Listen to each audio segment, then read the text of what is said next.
आपने पेप्सी और Coca Cola के झगड़े के बारे में तो सुना ही होगा। एडिडास और नाइकी का भाईचारा भी विश्व प्रसिद्ध है। भारत में ब्रांड वॉर्स कोई नई बात नहीं, लेकिन भारत में कुछ साल पहले देसी शराब को लेकर ब्रांड वॉर चल रही थी। भारत के इतिहास में देसी शराब का शराब के रूप में वर्गीकरण कई वर्षों से गलत है। अंग्रेजी भाषी देश में देसी शराब पीना सही नहीं समझते, लेकिन बाकी कोई कुछ भी कहे, जो लोग देसी दारू पीते हैं उन्हें ये अंग्रेजी शराब से बड़ा परहेज होता है। तो आज हम एक ऐसे देसी ब्रांड की कहानी आपके लिए लेकर आए हैं और वो ब्रांड है tango punch, only on untold stories. सबसे पहले देखते हैं कि इस ब्रांड को किसने बनाया। ये कहानी 1888 में शुरू होती है। भोर संस्थान के सावकार गोविंद अघाशे भोर के घर एक पुत्र रतन का जन्म हुआ, जिनका नाम था चंद्रशेखर। कई वर्षों तक अघाशे को भोर के दरबार में मुख्य न्यायाधीश के रूप में उच्च सम्मान में रखा गया था। घर में दौलत भी थी। जब चंद्रशेखर अघाशे 11 वर्ष के थे तब उनके पिता की मृत्यु हो गई। उनके पीछे उनके भाइयों ने सारी दौलत हड़प ली। 2 छोटे भाइयों और बहनों के साथ घर की सारी जिम्मेदारी छोटे चंद्रशेखर पर आ गई। पढ़ाई बंद हो गई और उन्होंने पोस्ट ऑफिस में नौकरी कर ली। बुद्धिमान और जिद्दी स्वभाव के चंद्रशेखर अघाशे ने तेजी से तरक्की की। उन्होंने अपने भाई बहनों को शिक्षित किया और अपनी भी शिक्षा पूरी की। 26 साल की उम्र में उन्होंने फर्ग्यूसन कॉलेज से बीए की डिग्री पूरी करके पुणे में नूतन मराठी स्कूल में गणित पढ़ाना शुरू किया। उन्होंने अपनी लॉ की भी शिक्षा पूरी की। इस दौरान वो लोकमान्य तिलक के विचारों से प्रभावित हुए। वो अपने परिवार के साथ स्वदेशी आंदोलन में भी शामिल हुए थे। कुछ समय के लिए उन्होंने केसरी, जो लोकमान्य जी का वर्तमान पत्र था, उसमें राइटर के तौर पर भी काम किया था।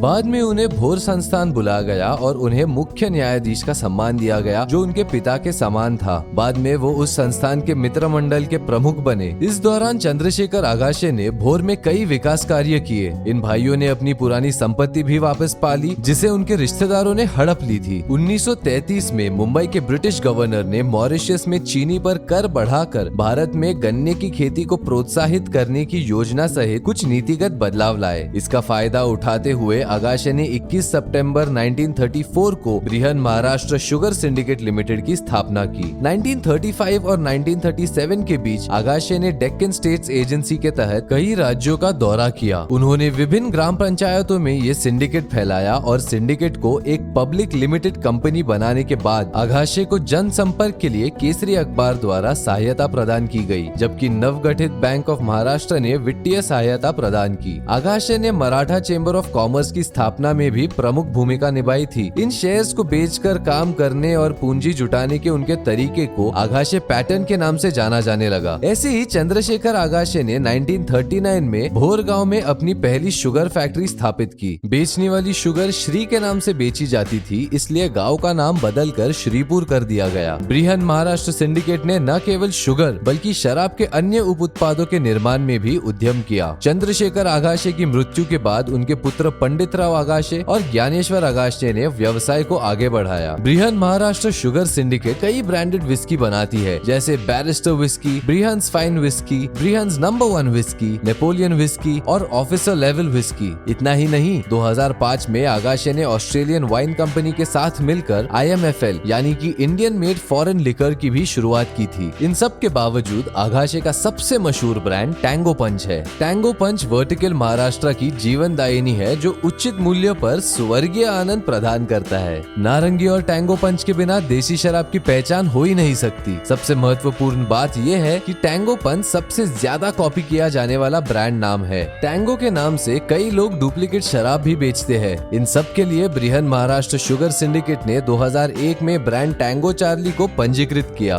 बाद में 2008 में Brihan Maharashtra sugar syndicate limited Brihankaran sugar syndicate बन गया। कुछ वर्षों बाद टैंगो ब्रांड को लेकर उनके और साउथ कोकन डिस्टिलरी के बीच लड़ाई शुरू हो गई। इस दूसरी कंपनी ने कहा कि उसे भी टैंगो नाम के इस्तेमाल का अधिकार चाहिए। ये मामला महाराष्ट्र ही नहीं बल्कि पूरे देश में चर्चित हुआ था। अंत में फैसला बृहनकरण के पक्ष में आया। आज टैंगो पंच नासिक संतरा, देसी निर्वाण, मुंबई टैंगो, गुलाबो और मैंगो फन जैसे कई पसंदीदा फ्लेवर्स में टैंगो का स्वाद ले सकते हैं। टैंगो इतना उन्नत हो गया है है कि उन्होंने अपनी खुद की वेबसाइट भी बना ली है। क्लाउडी टैंगो न केवल भारत में बल्कि विदेश में भी प्रशंसक है। तो दोस्तों देसी शराब को हल्के में ना ले, क्योंकि उसने भी एक बड़ा ब्रांड बनाया है और उसकी सक्सेस स्टोरी भी कमाल की है। किंतु दोस्तों हमें गलत मत समझना, हम कोई भी विज्ञापन को प्रमोट नहीं कर रहे, बस हमें स्वदेशी चीजों पर गर्व है, इसलिए हम आपके लिए ये वीडियो लेकर आए हैं। तो दोस्तों आपको टैंगो पंच की सक्सेस स्टोरी कैसे लगी आप हमें बता सकते हैं कमेंट सेक्शन में। और अगर आपको ये वीडियो पसंद आया हो तो प्लीज इस वीडियो को लाइक करें, अपने फ्रेंड्स के साथ शेयर करें और हमारे चैनल को जरूर सब्सक्राइब करें। वीडियो देखने के लिए धन्यवाद। हम फिर मिलेंगे ऐसे ही किसी रोमांचक स्टोरी के साथ ओनली ऑन अनटोल्ड स्टोरीज।